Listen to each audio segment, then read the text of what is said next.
me gustaría que, bueno, yo las formulo y, bueno, cualquiera de ustedes las contesta, puede ser,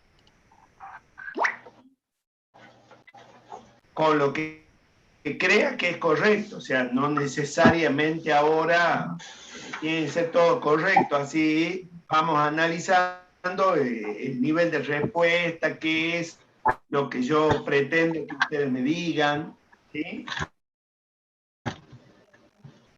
En función de las preguntas que estaban en el examen. Quizás algunas ya las han contestado y otras van a ser quizás nuevas para ustedes. ¿Les parece?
Bueno, empecemos, chicos.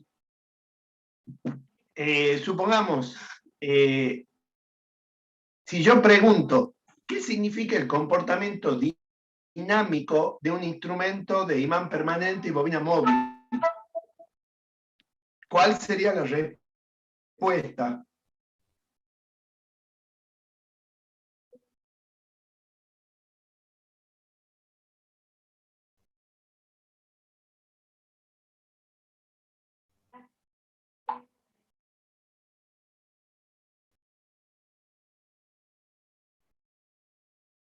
¿Hola?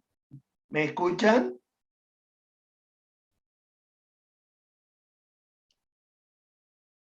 ¿Cómo dijo, profe?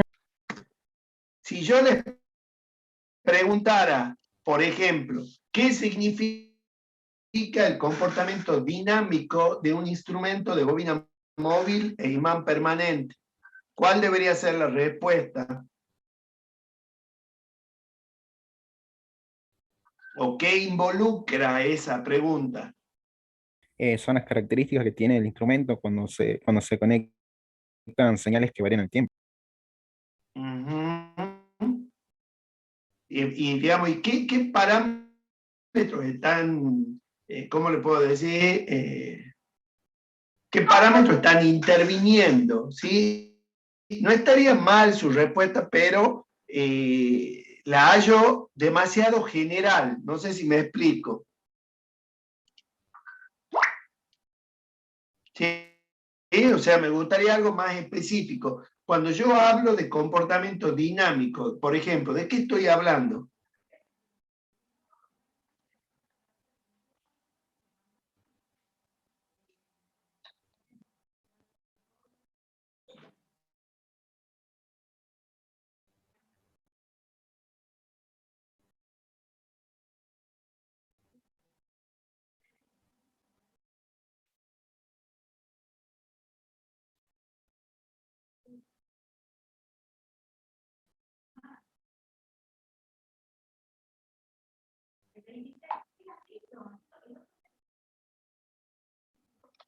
Me decían, alguien,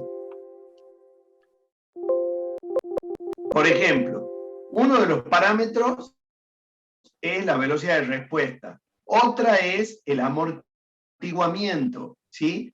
Otro concepto es el sobretiro, que tiene que ver con la inercia del mecanismo de medición de la bobina móvil, ¿sí? El par opuesto desarrollado por la suspensión de la bobina y la constante de amortiguamiento, ¿sí? Eso está en la bibliografía que yo les he facilitado.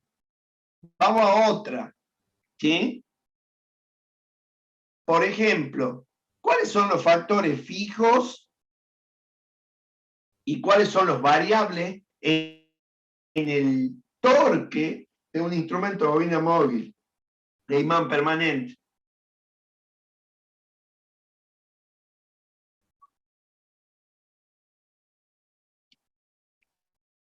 Pueden contestar cualquiera, ¿no?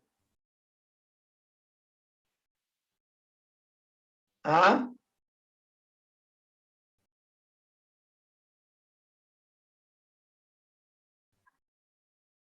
¿Alguna idea?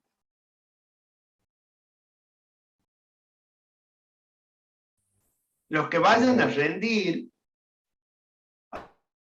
a ver, ¿Podría ser la longitud?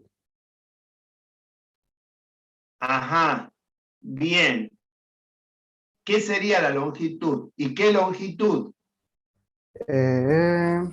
¿Cómo era que se llamaba el lado por el cual actúa la Ah, fuerza? fíjate, yo pongo acá un No, pizarrón, ¿sí? Y yo voy a hacer una bobina. Así bien grosero, ¿sí? Indícame vos, ¿qué longitud? Le vamos a llamar, suponete, le voy a llamar la que es L. perpendicular al campo magnético. Ajá, bien, ¿cuál es? Y esta le voy a llamar D. Sería la L. Bien, perfecto, sí señor. Esos detalles son importantes, ¿sí? La L es la perpendicular, bien. Ese es uno de los factores. ¿Y ese será fijo o variable? Sería fijo. Bien, perfecto. ¿Qué más? El número de vuelta. Bien. Sí, fíjate, el torque era, yo voy escribiendo lo que vos me decís, L, ¿sí? Por N, que es el número de vuelta. Bien. ¿Qué más? El flujo magnético es un parámetro. Bien, el flujo magnético de quién. De la bobina fija. Aya, aya. Perdón, el Fíjate, campo magnético es un del Es imán Imán permanente, ¿no es permanente. cierto? Tiene razón. Exacto, este es el imán, ¿sí? Así dibujado medio torpemente, ¿sí? Ese es el imán. Este es el campo al que voy a hacer referencia y en la expresión se usa beta, que sería la densidad de campo magnético. Bien, ¿qué más? la corriente, parámetro variable. Exactamente, la corriente I que quiero medir. Este es el variable. Y el que te Era la faltaría, que en constante algunos motora, libros, creo. No. no, el D, que es L por D, es el área. Alguna biografía, en vez de dártela por separado, te la da este D, ¿por qué? Porque para que haya torque, esto que es L, N, B e I es la fuerza por la distancia, que sería, si ustedes se ponen a ver, la bobina es así, ¿sí? Pivota en el centro y ahí está la aguja. Entonces vos vas a tener una fuerza para un lado y otra fuerza para el otro. Y la distancia es el diámetro. ¿Está bien? Sí. Entonces, ahí está claro, los parámetros fijos serían L, N, B y D. Y el variable I. Bien ahí. Ahora, ¿cuántos sistemas de amortiguamiento hay? Perdón, ¿cuáles son los sistemas de amortiguamiento en un instrumento de bobina móvil? Los resortes. Sí, sí. El resorte sería uno. ¿Y cuál sería el otro? Hay también, ese sería el mecánico, pero también hay sistemas de amortiguamiento electromagnéticos, ¿sí? Causados por los efectos del inducido en la bobina móvil conforme se va moviendo dentro de ese campo magnético. ¿Está bien? O sea, la combinación de ambos son los que me van a reducir el efecto del movimiento del instrumento, ¿sí? A ver, ¿quién me dice por qué la escala es lineal en un instrumento de bobina móvil y imán permanente? ¿Cómo puedo yo, si generalmente en los coloquios les pedimos que ustedes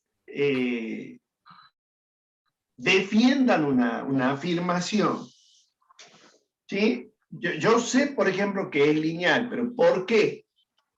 ¿Cómo harían ustedes para defender eso?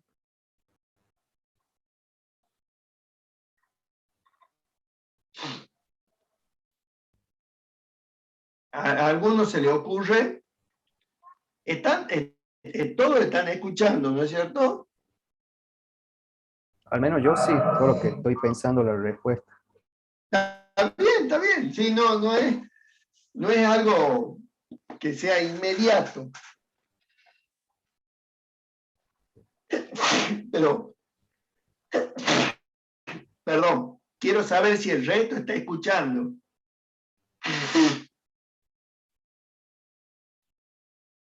¿Ah? A ver, vamos a ver. Sí. Aquí en el chat Ariana respondió, oh, ¿de qué? Ah, se me cae el internet, bueno.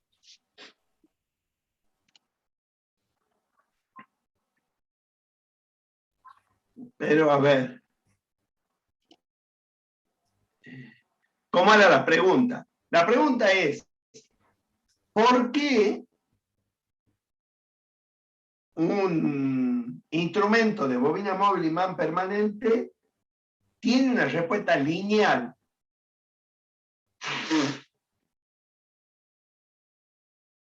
¿Cómo justificarían eso?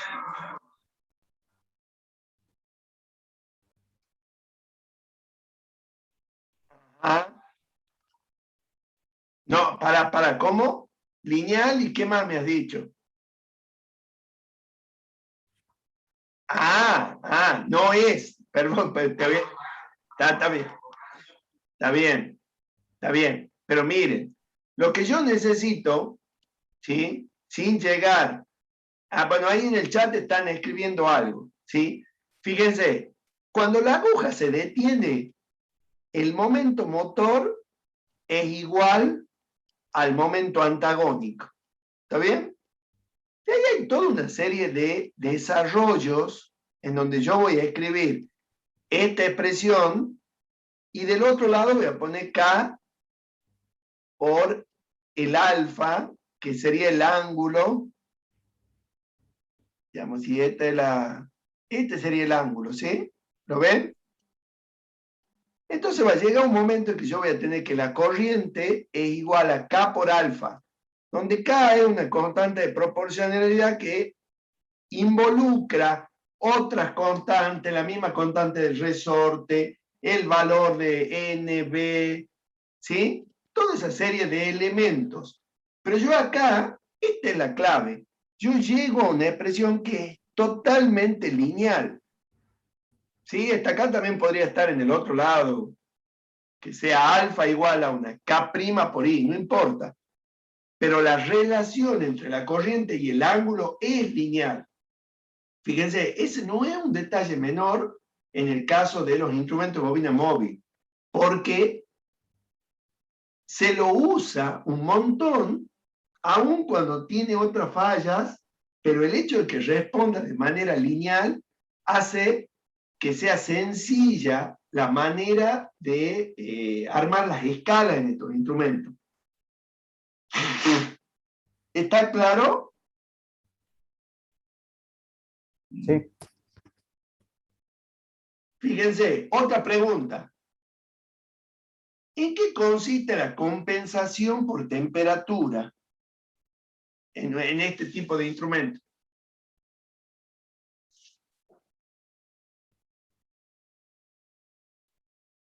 Es una serie de resistencias conectadas de tal forma que suprime los efectos de la temperatura producidos en la bobina, o sea, que alteran Perfecto. la bobina.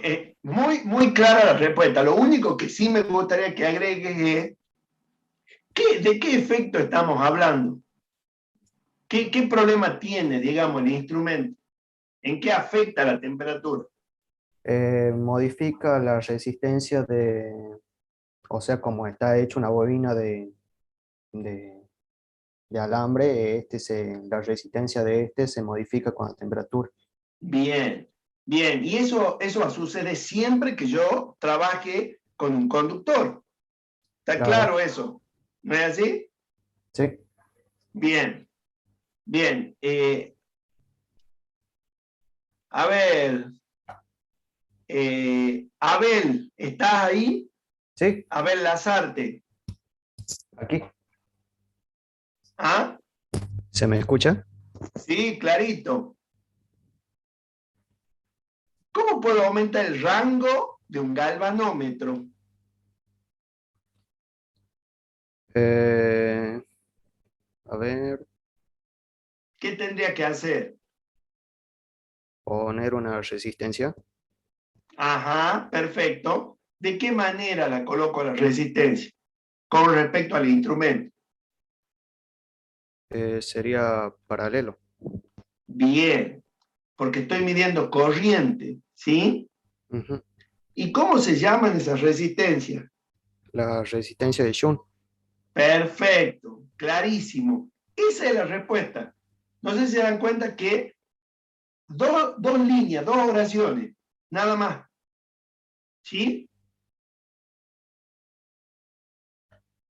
A ver, eh, Cristian, ¿está?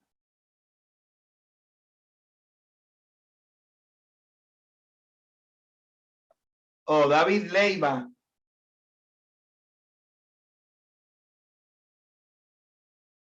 ¿está? Sí, profe. ¿Quién dice? ¿Quién habla? ¿David o Cristian? David. Bien, David, ¿de qué factores depende el momento de un instrumento electrodinámico? En general, no me hable de fórmula.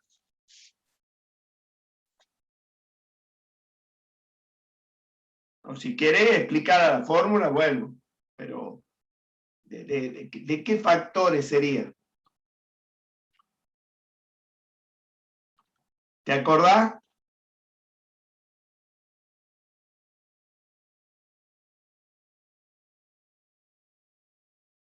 Si no te acordás, no importa, le consultamos a otro. Estamos haciendo un ping-pong para ver si ustedes se dan cuenta cómo va a ser la mecánica.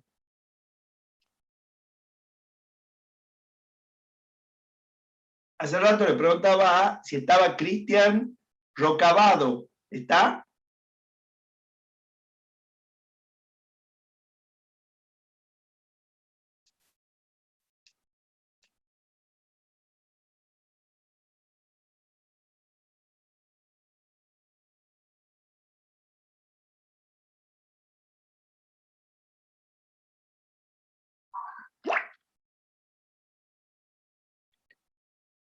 Y Federico Yáñez, ¿está? Sí, profe. Bien. La misma pregunta, a ver si usted se anima. ¿Cómo era la pregunta, profe? La Disculpe. pregunta es de qué factor depende el momento motor, pero de un instrumento electrodinámico. No hablemos ya del instrumento de bobina móvil.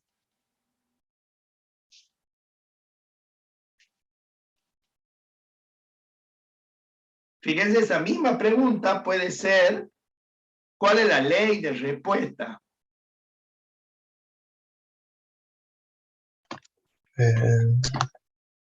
Bueno, acá me pregunta Sotelo, esto del desarrollo está en ¿cómo se llama esto? El capítulo de uno de los libros que está ahí como que yo le he sacado, digamos, el capítulo, no me acuerdo ahora, ya te digo exactamente cuál es el libro. Espérame 2 minutos. Pero eso está en lo que sería la bibliografía de los, ya te digo, la bibliografía de los instrumentos analógicos. Ya te digo.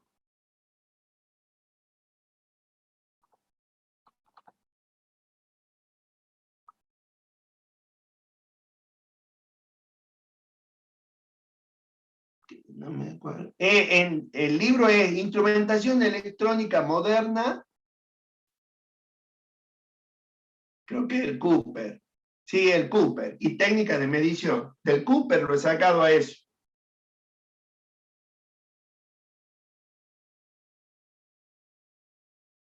Yáñez, ¿puedo buscar algo? Profe, disculpe, ¿cómo era la pregunta? La pregunta es, ¿de qué depende el momento motor de un instrumento electrodinámico?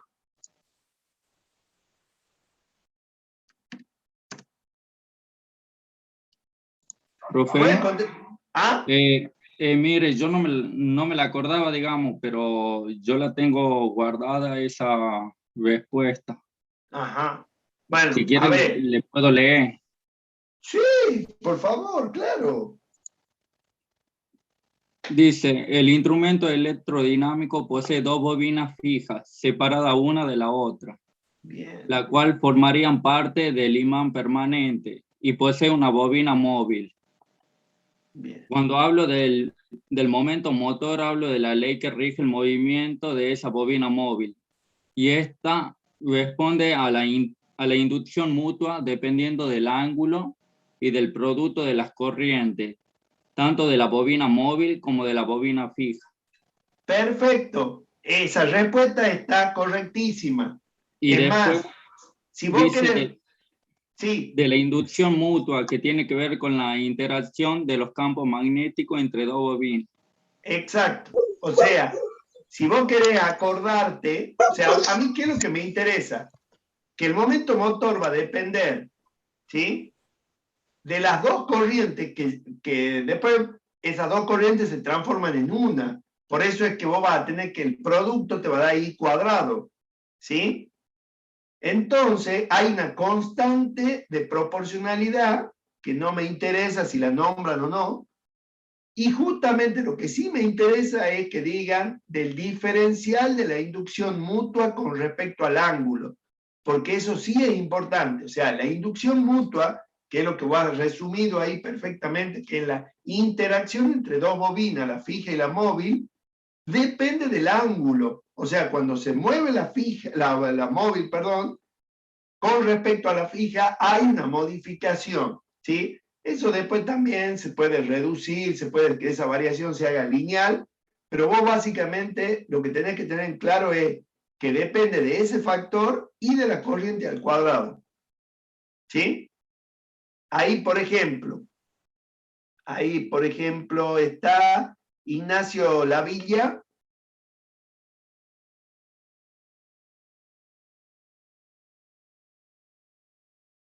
o Luca, Jovelina.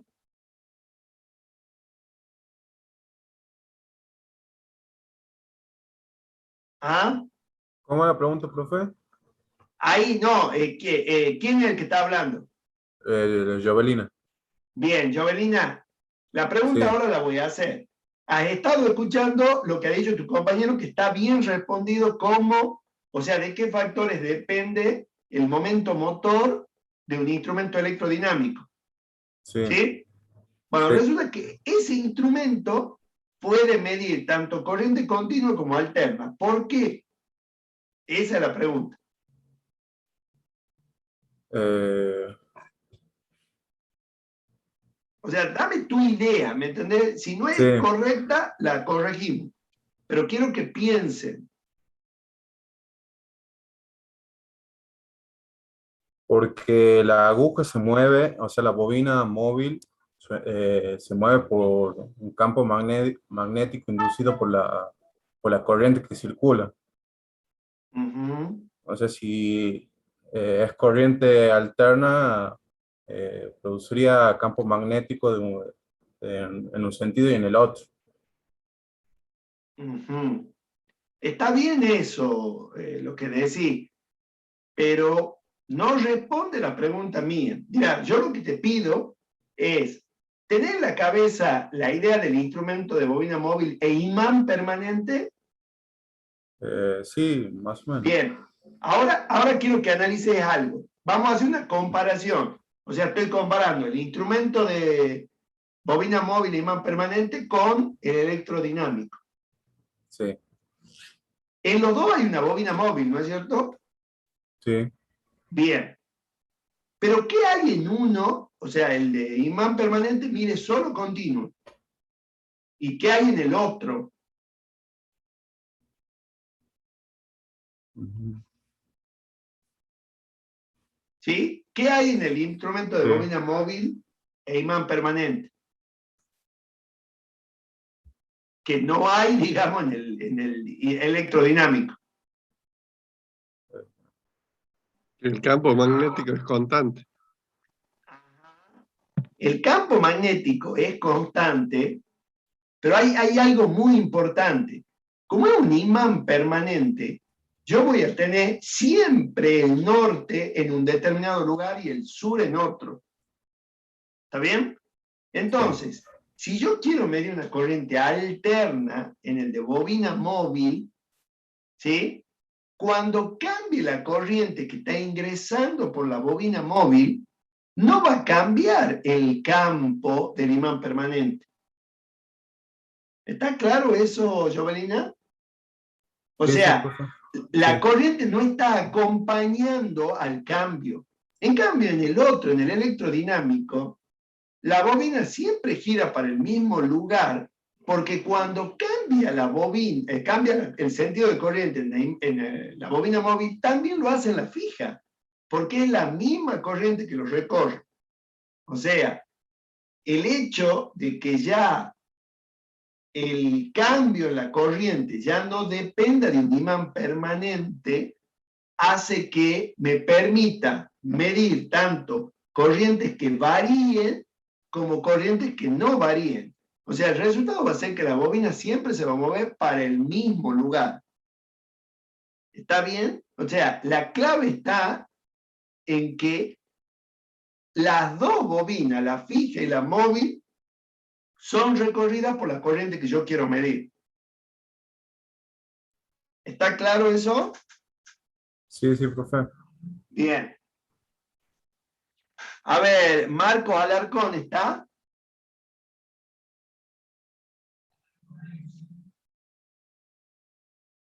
Ajá, ya me fijo.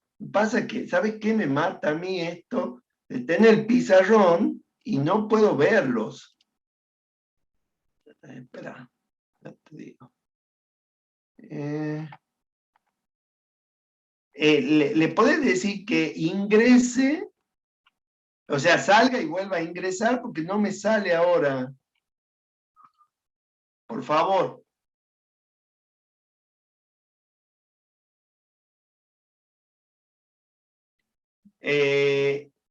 Vamos a otro. Supongamos,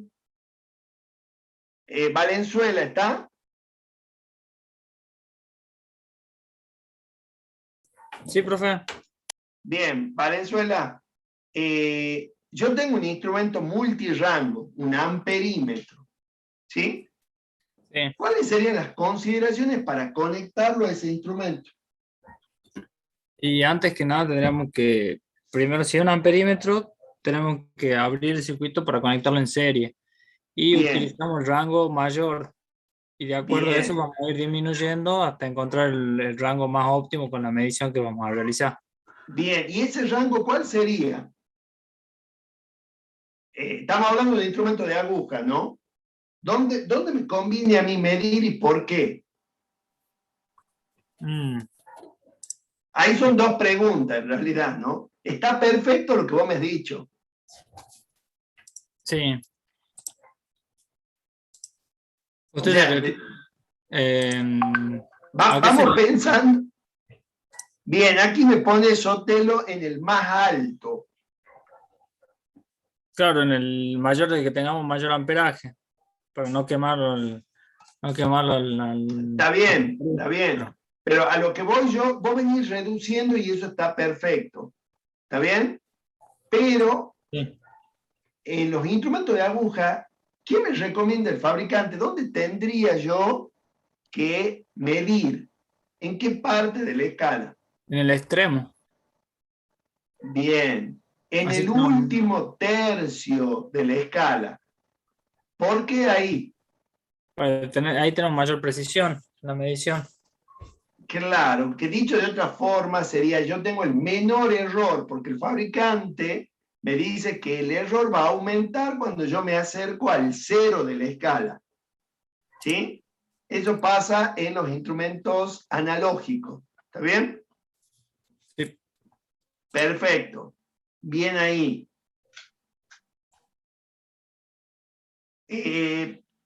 ¿Qué información? A ver, le preguntemos a Romano, Iván Jesús, ¿está?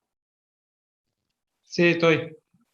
Bien. ¿Qué información me da el parámetro de sensibilidad ohm por volt en un voltímetro?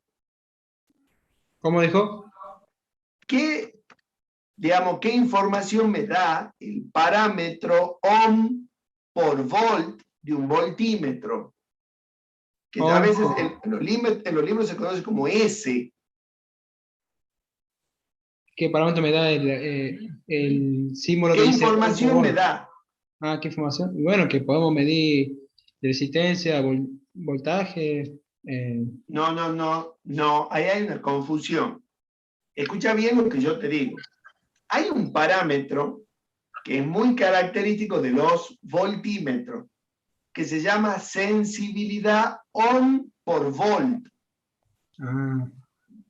¿Sí? ¿Ha sentido hablar? No sé cómo responderle la pregunta. Ajá, bien.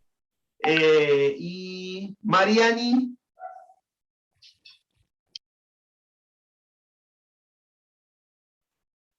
¿qué es ohm por volt?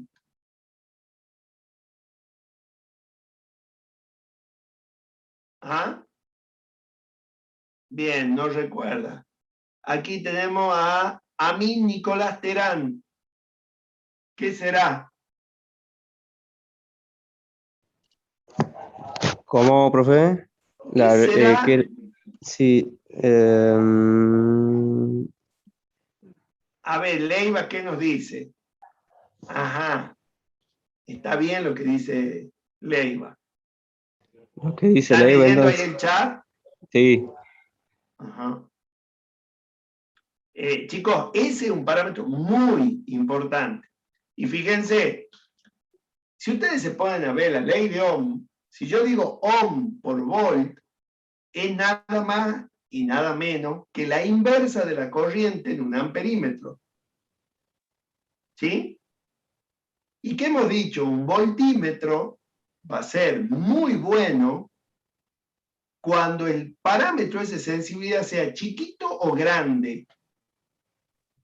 Cuando sea grande, Cuando sea grande. porque Sí, la muy resistencia grande. interna tiende a infinito. Exactamente, exactamente.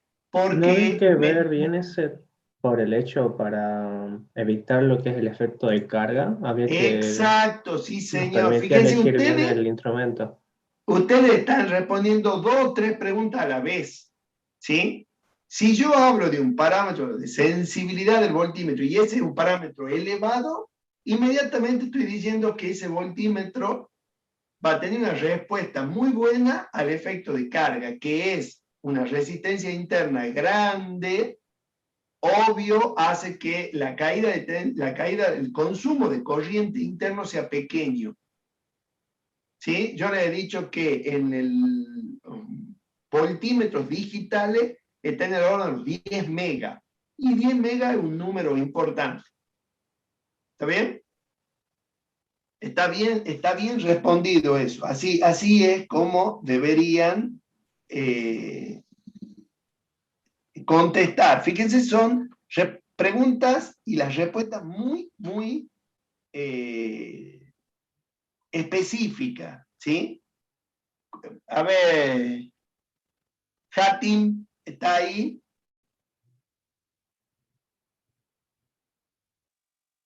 Bien. Si no podés, no tenés micrófono, contéstame por el chat. ¿Cómo, o sea, cómo tendría que construir yo un ómetro serie? Más o menos, básicamente. ¿De qué estamos hablando?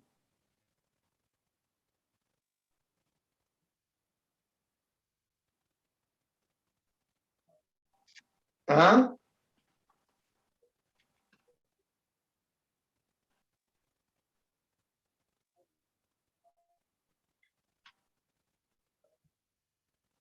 Bueno, le damos un momento. Mientras, voy preguntando otra cosa. ¿Ah?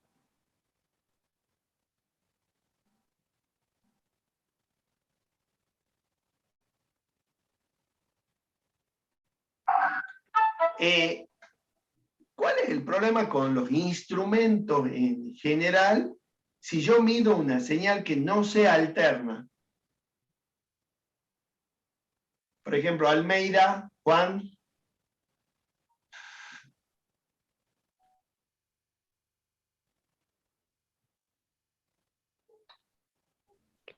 Podemos llegar a romper el instrumento. ¿Por qué, che? ¿Por qué lo rompería? Obvio, estamos midiendo dentro del parámetro que se puede medir, Perdón, ¿no? pero no. Bien, no. Había entendido No, mal, no, estoy disculpe. hablando de la forma de la onda. Es decir, suponiendo que yo tengo un instrumento que puede medir una señal alterna, que sea de 12 volts pico a pico. Pero resulta que en vez de poner alterna, le pongo una triangular. ¿Cuál es el problema? ¿Qué es lo que yo tengo que saber a la hora de medir esa señal?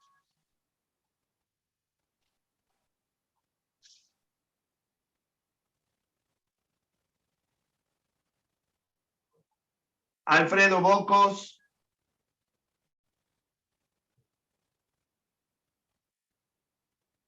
Ajá. A ver, pare, ¿qué sería eso que dice Sotelo, el factor del producto? Ahí me perdí.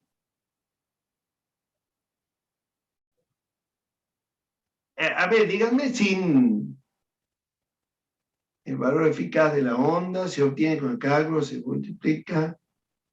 Ajá. Algo hay ahí, pero mucho, ¿cómo lo puedo decir? Muchas palabras y me confunden. ¿Qué es lo que tendría? Ajá, bien, Dante Castellano responde que el ómetro serie conecto en serie un galvanómetro con una fuente de voltaje y una resistencia. Bien. ¿Y nada más?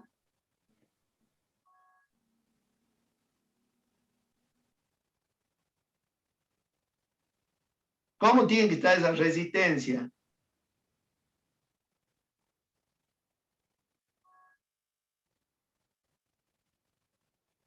O sea, está la resistencia a medir y hay que poner otra resistencia. Es la resistencia limitadora, ¿verdad? En realidad es una resistencia para calibrar el cero del instrumento y está en paralelo. ¿Qué ando, Cristian? Tengo la foto de perfil. Está ahí, dale por aquí. ¿Sí? Pero bueno.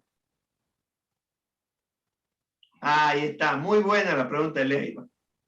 Dice, la pregunta de Leiva dice, ¿cuál sería el medidor analógico más adecuado para medir señales no senoidales? Y digo muy buena porque voy a contestar dos preguntas. Lo primero que usted tiene que saber es todos los instrumentos analógicos que miden señales variacionales Ay, Dios mío. tienen, todos los instrumentos tienen o están tarados con señales senoidales. ¿Está bien? O sea, la señal adecuada para utilizar esos instrumentos es la senoidal. En el momento que yo cambio la forma de onda, puedo poner, por ejemplo, una señal triangular o una rectificada de media onda o de onda completa, ya va a cometer error. Eso es lo que quiero que me digan. ¿Sí? El instrumento comete un error. ¿Cómo lo corrijo el error? Ya veremos. ¿Está bien? Que es un poco lo que me estaba indicando uno de ustedes, multiplicar el valor eficaz por un factor. Bueno, ya veremos. ¿Está bien? Y ahí viene cuál es el medidor analógico más adecuado para medir señales no senoidales. Y ahí tienen que encontrar ustedes la respuesta en qué es el valor eficaz de una señal. El valor eficaz de una señal, de cualquiera, ¿sí? Es la energía, ¿sí? Que, podríamos decir, emite, pongámoslo como luz o como calor, igual a la misma energía realizada con una fuente de continua. O sea, el equivalente, yo estoy igualando energías o potencias. Entonces, el mejor medidor es el medidor de termocupla. ¿Por qué? Porque justamente como por definición la termocupla como elemento sensor, ¿sí? Trabaja en función de calor, de energía, ¿sí? Como lo que yo estoy queriendo comparar es energías iguales de dos fuentes distintas, una que es variacional y una que es fija, ese instrumento que existe, se compra, nada más que son caros. Ahora también hay otra realidad. Resulta que con la electrónica se han conseguido instrumentos, que eso yo lo pongo en una diapositiva, instrumentos que responden al valor eficaz de una señal, que es lo que uno buscaría, a través de un pequeño integrado. Entonces, yo voy a adquirir un instrumento que tenga como núcleo ese dispositivo y me estaría asegurando de que la medición de señales que no sean senoidales van a responder como si fuera un elemento que utilice una base de termocupla. ¿Sí? Ese es el objetivo de por qué tenemos, o sea, por qué tenemos error cuando medimos señales que no sean senoidales. ¿Sí? Y fíjense, hablo de ondas cuadradas, triangulares, pero la más común para nosotros es la onda rectificada, o sea, ya sea de media onda o de onda completa. Cada vez que yo trabajo con señales que no son senoidales, se van a agregar lo que se llaman armónicos. ¿Sí? Ustedes ya van a ver el año que viene, hay medidores de armónico. Hoy, por hoy, todo lo que miramos tiene una componente de armónica importante, porque las UPS, las computadoras, los dispositivos de internet, o sea, los módems, ¿sí? Los celulares, todos son fuentes de armónicos. ¿Está bien? Y lamentablemente hoy ya están inundadas las líneas. Hay una experiencia que la hacemos en el laboratorio que está muy buena, en donde, a ver, permítame que les comparta el pizarrón. ¿Sí? Y fíjense, si yo tomo una lámpara, por ejemplo, una lámpara LED, supongamos que yo le aplico esta tensión, ¿sí? Que no es tampoco real. ¿Por qué? Porque la tensión de la línea no tiene necesariamente esa forma. Pero resulta que quiero ver la corriente, y la corriente tiene una forma así. Más o menos. O sea, totalmente deformada la corriente, y se imaginan, toda vez que yo tengo una señal con curvas como esa tan pronunciada, ¿sí? Eso, ¿qué me está indicando? Que eso es una fuente de armónico. Entonces, lámpara LED, lámpara de bajo consumo, es increíble la cantidad de armónicos que ya tenemos en la línea.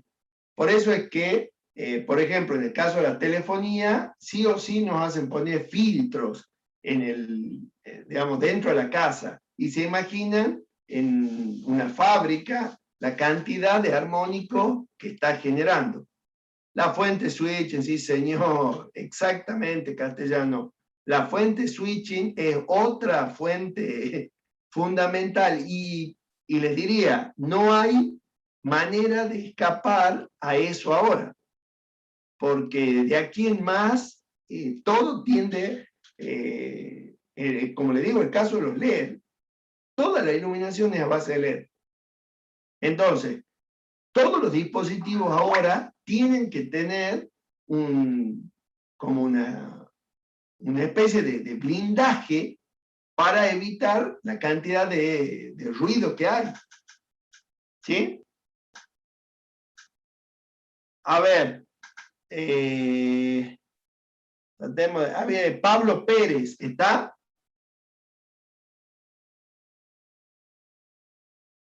Profe, disculpe. Resumiendo la pregunta que le hizo Leiva, entonces el medidor más adecuado sería el de termocupla, es el que puede Exacto. medir señales cuadradas, triangulares. Sí, exacto, sí señor. Porque Bien, de la termocupla no le importa la forma de la onda. Porque claro. el principio que tiene de funcionamiento la termocupla propiamente dicha es calentar la unión de dos metales. ¿Sí? Y va a generar una tensión proporcional a eso. Como les decía, esos instrumentos existen y se usan, supongamos, una combinación de un instrumento con una termocupla como generadora y un instrumento de imán permanente y bobina móvil. Por supuesto, esos instrumentos son caros, ¿sí?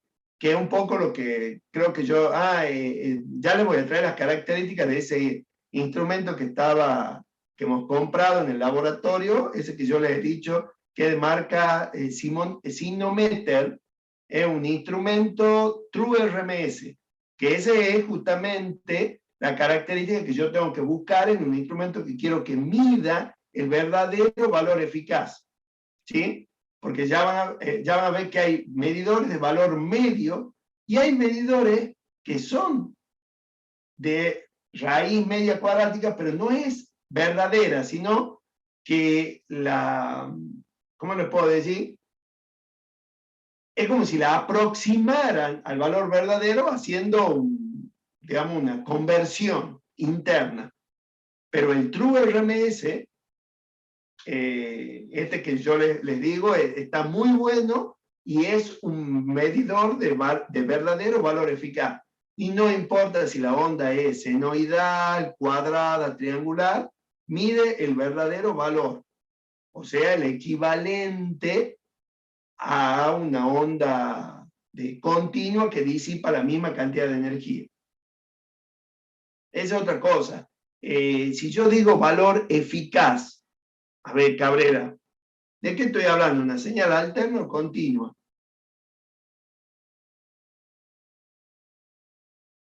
De una señal alterna. Ay, Cabrera. Si yo digo valor eficaz,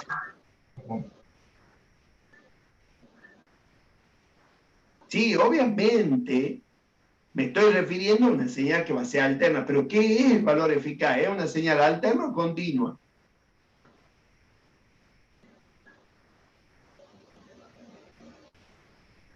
Eso también ha sido motivo de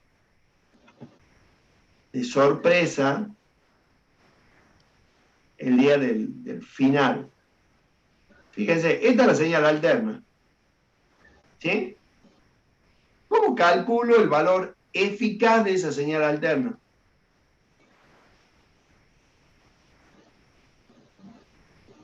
B eficaz. Eso ya B máximo sobre raíz de 2. Sí, señor. B Sobre raíz de 2. máximo sobre raíz de 2 o lo que es lo mismo 0,7 de B máximo. Entonces, fíjense, es un valor de continuo acá. Esto es la B eficaz. ¿Lo ven? Entonces tengan mucho cuidado porque la confusión de dónde parte. Como estamos hablando de una señal alterna, yo lo que estoy queriendo igualar es este semiciclo negativo a mí me molesta. Entonces, como en los medidores es más práctico hacer que todos miran con respecto a un solo valor fijo, ¿sí? Ese valor fijo es el valor eficaz, que es, como bien dicen ustedes, un valor equivalente a ¿qué? Al valor máximo de esta señal alterna dividido en esta constante. Esto sale de una integral, que no me interesa ahora, digamos, la definición. Claro, Sotelo habla del área bajo la curva, entre, ¿sí? Los límites de integración son 0 y el periodo, ¿está bien? Bien, está claro eso, ¿no?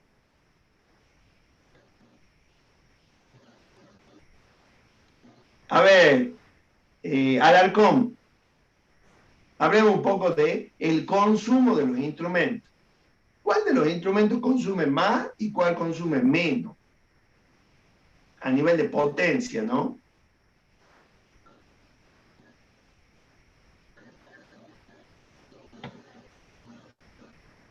Más o menos, no pido valores.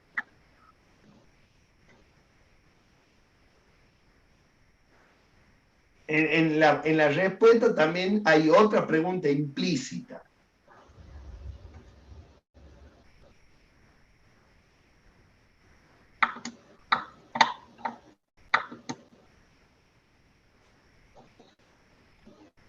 De los instrumentos analógicos, profesor.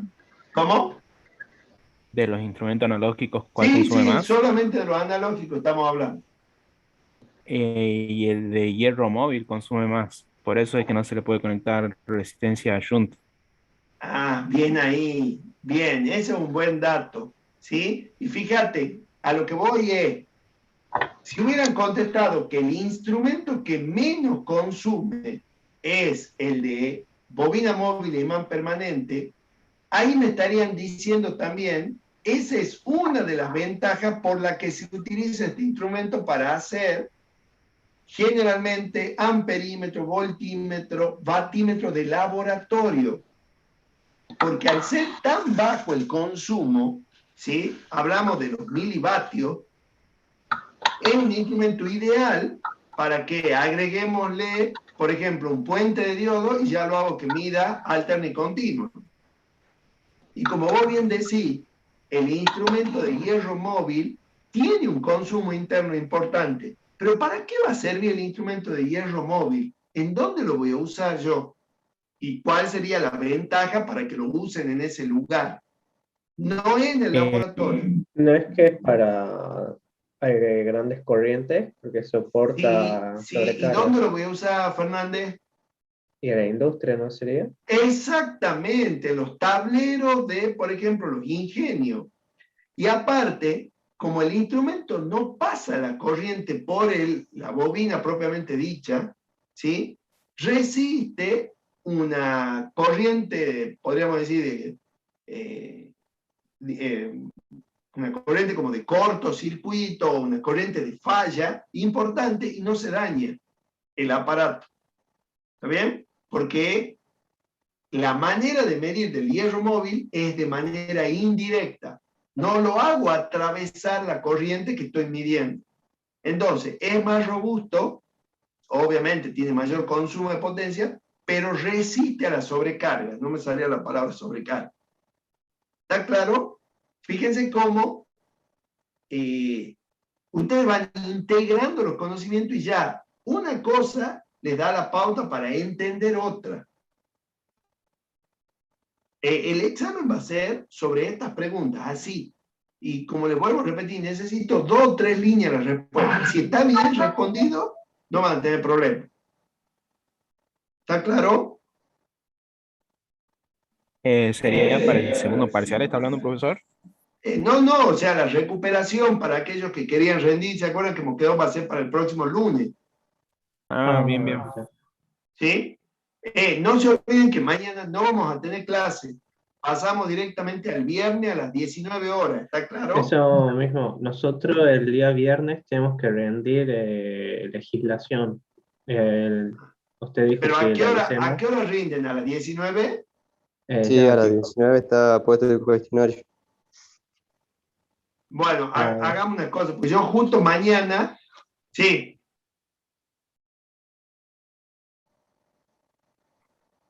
Sí, diga.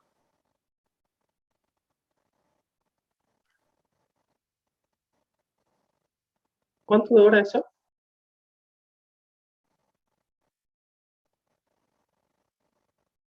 Bueno, ¿quieren que nos Ay. enganchemos 19, 20, más o menos? Bueno, 19-20 está bien. Sí, más vale, aparte yo quiero avanzar un poquito con lo de osciloscopio. Y ya de paso, sí, 19, 20, ¿les parece? Bueno, 20 o 19, 30, por si, no sé si le dan un margen para poder subirlo al cuestionario. Pero yo a las 19, 20 ya voy a habilitar y lo espero. ¿Está bien? No se olviden que el lunes sería la recuperación. Sí, la idea es para aquel que sacó menos de 6. El que sacó 6 está bien. O sea, sí, ya vamos a ver la promoción, Leiva. Tengo que ver el tema de la práctica. No se olviden que yo no puedo dar promoción si no hay práctica. Eso ya me pasó el año pasado. Los compañeros del año pasado están rindiendo. ¿Sí? Porque no ha habido laboratorio. ¿Está bien?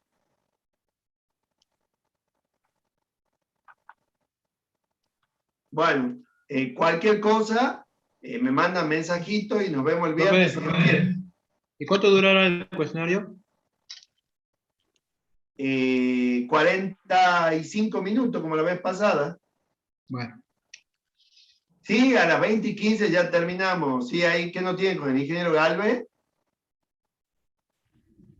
Sí. Bien, sí, yo le digo que estoy con ustedes, cualquier cosa. Pero sí, yo, es como bien dicen ustedes, voy adelantando y llegamos. Diga.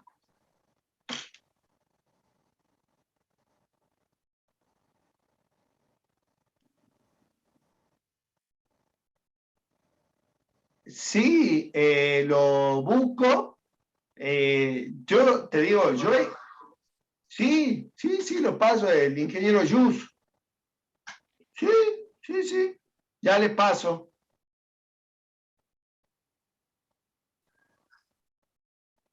Bueno, ya te busco, Sotelo, el método corto y el método largo. ¿Ah? Y ya lo subo al WhatsApp. Meta. Nos vemos, chicos. Estamos en contacto. Chao, hasta luego. No se olviden poner la asistencia. Cierto. Bien. Hasta luego. Hasta luego, profe.